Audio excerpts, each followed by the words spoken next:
राकेश जी मैं आ जाऊं? ठीक है, शिवम त्यागी मैं आ रहा हूं। शोएब जमी मुझे एक बात बताइए, अशोक चौधरी कह रहे हैं मुगल देकर गए, ये बार बार ये महिमा मंडन क्यों होता है भाई? ये क्यों होता है? आप कह रहे हैं मुस्लिम समुदाय की बात, तो मुस्लिम समुदाय खुश होता है क्या? ये मैं व्यक्तिगत तौर पर जानना चाहता हूं कि अगर कोई औरंगजेब की तारीफ कर देगा, बाबर की तारीफ कर देगा, तो इससे खुशी मिलती है क्या? देखिए राकेश जी, आपका गुस्सा अगर अशोक चौधरी के लिए है तो जायज़ है, आपका गुस्सा स्टालिन के लिए है तो जायज़ है, आपका गुस्सा सपा के जो नेता है जिसकी बेटी बीजेपी के सांसद भी हैं, अगर उनके लिए है तो जायज़ है। लेकिन कम से कम अच्छी बात है कि आप मुझसे तो खफा नहीं हैं, आप मोहम्मद अतीक से खफा नहीं हैं या हमारे भाइयों से खफा नहीं हैं। देखिए, एक होता है एटीएम कार्ड, ये है ना एटीएम कार्ड हमारे पास, एक होता है आस्था कार्ड। आस्था कार्ड क्या होता है? जब आप कहते हैं कि फैसला कुछ भी हो करेंगे तो हम वही, मैंने जो सवाल पूछा उसका जवाब नहीं मिला है। मैंने सिर्फ इतना पूछा है कि मुसलमानों ने तो ये कह दिया था अभी मैं जो सवाल पूछा उस सवाल पर मुसलमानों ने तो ये कह दिया है, मुझे पूरा करने दीजिए, 10 सेकंड में पूरा कर लूंगा। अब मैं नहीं भागने फैसला मैं 10 नहीं आपको 30 सेकंड सुप्रीम कोर्ट, लेकिन मेरे सवाल पर आप रहिए। आप मुझे बताइए कि अगर कोई नेता आकर उसका औरंगजेब की तारीफ करते आपको खुशी मिलती है?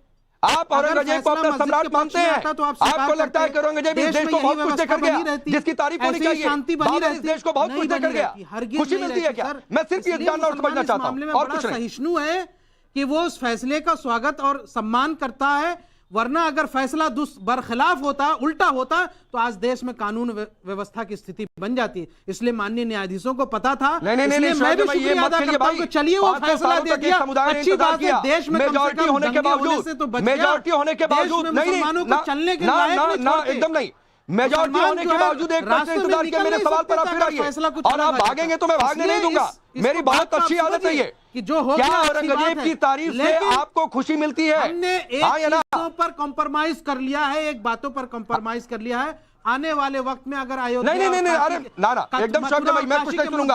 औरंगजेब की तारीफ से आपको खुशी मिलती है? हाँ या ना? हाँ या ना? पूरा दूसरा जवाब नहीं कि उस मामले में जो भी यहाँ से फर्जी केसेस दायर हुए हैं वो सब सुप्रीम कोर्ट में निरस्त हो जाएंगे। आ रहा हूँ। हाँ। अब मैं 22 जनवरी को नहीं मैं 22 जनवरी को मक्का मदीना जा रहा हूँ। आपको खुशी मिलती है? अरे मैं 22 जनवरी को उमरा पे जा रहा हूँ। आपकी आस्था आपको मुबारक, मेरी आस्था मुझे मुबारक।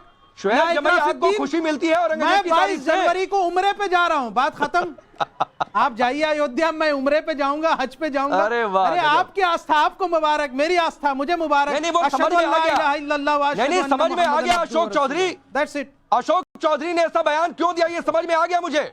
शोएब जमाई, मोहम्मद अतीक, यही सवाल मैं आपसे करता हूं। अशोक चौधरी आपके भाई हैं, औरंगजेब की तारीफ से आपको खुशी मिलती है? अशोक चौधरी आपके भाई हैं, शोएब जमाई के भाई नहीं है, यही बात मैं समझाना चाह रहा हूं। चलिए मुझे मेरा जवाब मिल गया, दर्शकों को भी मिल गया। का बोझ क्या मुसलमानों पर है क्या? मोहम्मद अतीक, सेक्युलरिज्म का बोझ मुसलमानों पर नहीं है ना साहब? सुनिए राकेश जी, जरा आप सुकून से सुन लीजिएगा। ये विक्टिम कार्ड मत खेलिए। और सेकुलरिज्म को किसने कंधे पर उठाकर लेकर चला है ना, मेजॉरिटी होने के बावजूद इस देश में, तो कम से कम ये मत सिखाइए। दिख गया था वो मोहम्मद अतीक जो आपसे सवाल पूछा था, 1992 में दिखा था वो। हाँ देखिए राकेश जी, मुसलमानों को औरंगजेब का नाम सुनकर खुशी होती ना होती हो, हिंदुओं को जरूर होती है। वो इसलिए कि हिंदुओं को औरंगजेब ने कैलाश मानसरोवर जीत के दिया था, इसलिए हिंदुओं को ज्यादा खुशी होती है, क्योंकि इतना बड़ा आस्था नहीं आपको खुशी मिलती है, जीत के हिंदुओं को दिया मोहम्मद अतीक। औरंगजेब। अरे घुमाइए ना, मैं औरंगजेब का महिमा मंडन नहीं। सुनिए, एक तो मुझे बड़ी दिक्कत होती है मोहम्मद अतीक, कोई मेरे सामने औरंगजेब और बाबर का महिमा मंडन करे तो मैं बार बार कह देता हूँ आपको खुशी मिलती है? हाँ या ना? आप हिंदुस्तान के बाप थोड़ी हैं, ये फ्रीडम ऑफ स्पीच है, ये मुझे राइट है, मैं कह सकता हूं। मैं बाप नहीं हूं तो आप भी बाप है क्या? ये बाप पर जाने के लिए आपको बुलाया है क्या? मैं नहीं राकेश, अरे सुनिए, मैंने किस लिए बुलाया और मेरा सवाल क्या है वो मैं तय करूंगा। मैं सिर्फ ये पूछ रहा हूं, नाराजगी नहीं होनी चाहिए आपकी। अरे अखंड भारत है भाई, सब आपके भाई हैं। अब चलिए मुझे मेरा जवाब मिल गया। राम दिनेशाचार्य जी, ये मैंने शोएब जमाई से भी पूछा, ये मैंने मोहम्मद अतीक से भी पूछा कि औरंगजेब की तारीफ से आपको खुशी मिलती है क्या? हाँ या ना? जवाब नहीं दे पाए, इसका मतलब मिलती है। और इसीलिए शायद अशोक चौधरी बयान दे रहे हैं, इसीलिए उनकी पार्टी के एक सांसद है जो कह रहे हैं किसी का श्राद्ध है, किसी का शादी का निमंत्रण है क्या?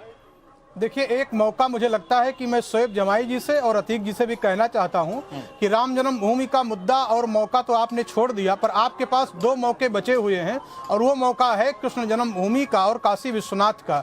अगर आप बड़ा दिल दिखाते हैं और आप इस बात को मानते हैं कि मुगलों ने आकर के, सुनिए मेरी बात को, सुनिए मेरी बात को सुनिए, अरे सुनिए पहले मेरी बात को। आप ये समझिए कि यदि आपके पास ये मौका है और आप इसको समझ लें कि यदि आप बड़ा दिल दिखाते हैं तो हिंदुस्तान आपको स्वीकार करता है, स्वीकार करता रहेगा। हिंदुस्तान आपका भी है, पर बाकी 33,000 वक्त इतना ही है। राम दिनेशाचार्य जी, मैं आपको रोकता हूँ। शोएब जमाई और मोहम्मद अतीक एक बात आपसे कहते हुए, जो शोएब जमाई आपने शुरू में कहा था ना कि मुस्लिम समाज को कौन घसीटा, यहाँ तो किसी ने नहीं घसीटा, आपने घसीटा था।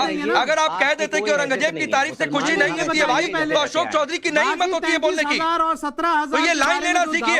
चलिए, आप सभी का बहुत बहुत शुक्रिया। रुकेंगे ब्रेक।